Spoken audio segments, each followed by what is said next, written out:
The US Department of Justice claim thousands of newly released documents relating to Jeffrey Epstein contain false, sensationalist claims against Donald Trump. The files come from federal investigations into the late sex offender and is the largest release of documents, emails and videos so far.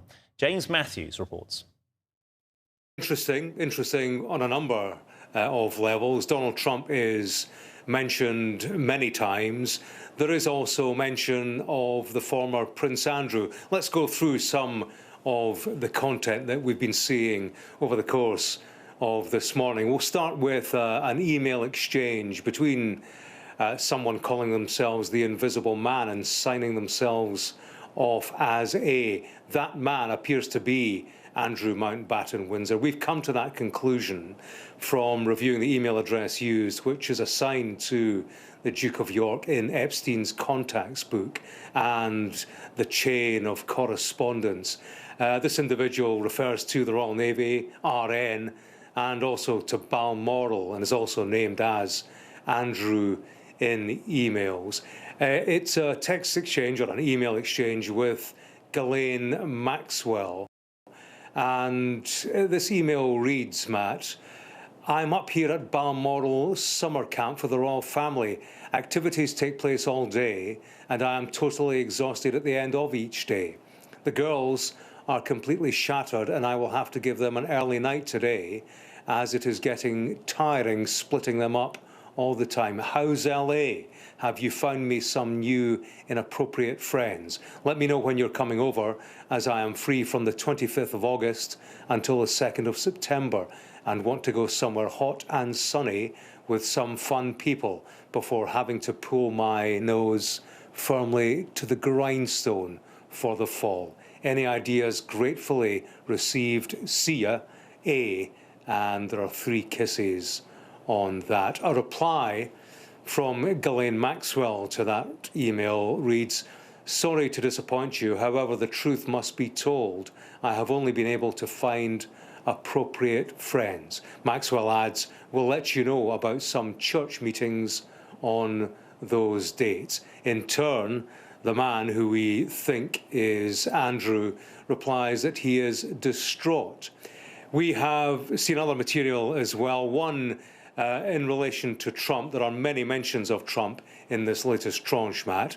Let's look at an email that accuses him, or certainly says that he travelled on Epstein's private jet many more times than previously has been reported. There's an email that reads that Trump is listed as a passenger on at least 8 flights between 1993 and 1996, including at least 4 flights on which Ghislaine Maxwell was also present. The sender and receiver have been redacted. However, at the bottom of the email, it says Assistant U.S. Attorney, Southern District of New York. The name has also been redacted.